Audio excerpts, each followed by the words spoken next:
A'udhu billahi minash shaitanir rajim. Bismillahirrahmanirrahim. Tato bachcho assalamu alaikum. Ish thoduk English na yat ma chas lesson the yellow butterfly. Yani ke outro parnayo me to me yemuk nespahana the az paru us yemuk be nespahana the setan gasia asen y lesson end. Outro parya asen yatta az paru us yemjay pattern. The butterfly sailed on a floating leaf. The use ye panpopur ursan, ye panpopur ursan at pantulis pattern pakan, yat pantulis pattern pakan. Sonu went splash into the water and off flew the butterfly. The use ye sonu ursan, ye sonu wood at abs maz. Ye sonu wood at abas maz. Magar you see panpopur us, ye panpopur vidai aiti, ye vidai search aiti. Where was it? Sonu looked up, he looked down. To Sonu chi wuchan hur kunti, to Sonu chi wuchan bon kunti, ich chanda, ye panpopure gai ti yukot gai. Near the wall was a peach tree. Devaras nazdikan os akul that is vanan peach tree. It had pink flowers and at and pink flowers. The butterfly sat on a pretty flower.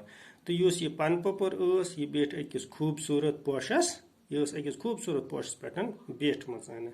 I can catch you shooted Sonu. Sonu kar kreekanan dopun vasa hekat zaba rated. He climbed up the tree. You could kulis pattern. You see Sonu ocean. You could kulisan pattern. Up he climbed. You could hurkun at kulis pat. But back it flew down from the tree. Magar you see panpopur us. Ye panpopuran surge in kul pat. Here.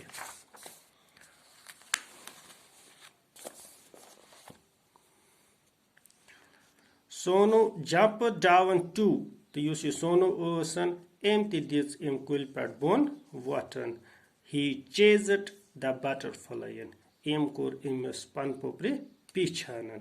From the rose to the lotus and up the peach tree, but he could not catch the butterfly. Yani ke gulab pattern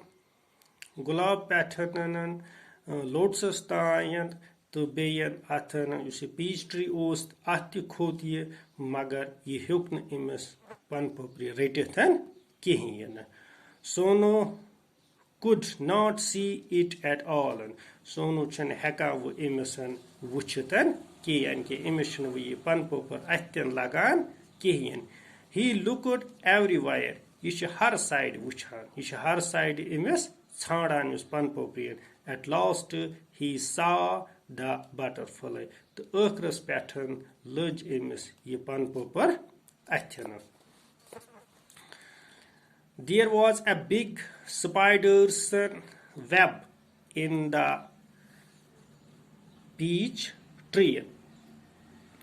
You see a peach tree ocean, the atman's ocean, zalrisund ak bud zal. Zalrisund akan budan zal. The butterfly was caught in the spider's web. To use ye panpopur ocean, use athanan zalrisund zalas mas band gumusanan.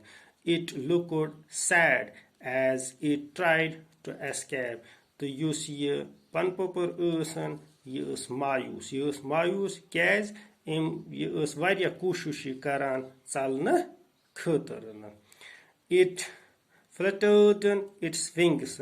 Use pine pak vada. Use pine pak pakan usi karan or yoranan. It twisted and turned, but it could not escape. Im kare varia kushishe magar ye hechne im zalithan kihin. The spider's web had it tightened. To use ye spider, you see zaril os im sund you see jal os im os ye cherit ye panpopur ritmasanan poor butterfly. In the middle of the web was a big spider. At manzbag, at jalas manzbag hase us ak bud zarul. At jalas manzbag us ak bud zarul. It looked hungry. It looked hungry. Yos basa bachut. Yos basa bachut. It wanted to catch the butterfly. Yos yasa emis pan popri raton. Yos yasa emis pan popri raton. Closer and closer crawled the brown spider. To use ye brown sap use ye zaril osan use varan emis karib ivanan. Before the hungry spider could grab it, Sono ran and he caught the butterfly. Before the hungry spider could grab it, Yus ye spider yus ye zaril osan ye emisan pan popri ratna bronthai yus ye sono osan em could door and he caught the butterfly. The em rut ye butterfly athas mazan.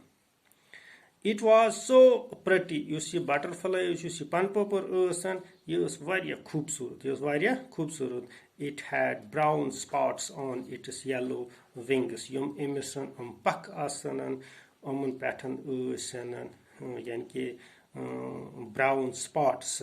So looked the little butterfly. To use you sono osan, sono loud the little butterfly. To use you sono osan, use emission lakchi panpupri mohabbat karanan. But it looked sad in Sona's hand. Magar you see panpupur us ye Sona sindis atas mazan mayus basan. Sono wanted it to be happy and Sono us yatsa ki yaseges khoshe rozian. Go, said Sono. Son one imes chal fly away ba chal se. He let the butterfly go. The son one threw ye pan popper chalna khatar yalan. It sat on the red rose. To use ye butterfly usan ye beat akis waslis poshas akis waslis gulabus pattern. It followed to the peach tree and then sailed on the lotus leaf, and it followed merely from flower to flower. The eight pattern us ye khushi san or yoran salan yani ek posh pattern biggest portions na us ye khushi san wa gasan. Sono watched it fly and fly. To use ye sono us imisan vadan wuchan. The butterfly follow all around Sono's garden. To use ye butterfly usan ye Sono's in this garden yani bag sirsian Pheran Vadan us ye happy and free once again. And Khushi to be ek firina. Khushi to be ek fir azadarna tour pe yani azadi hin patan us ye atmazan Vadan.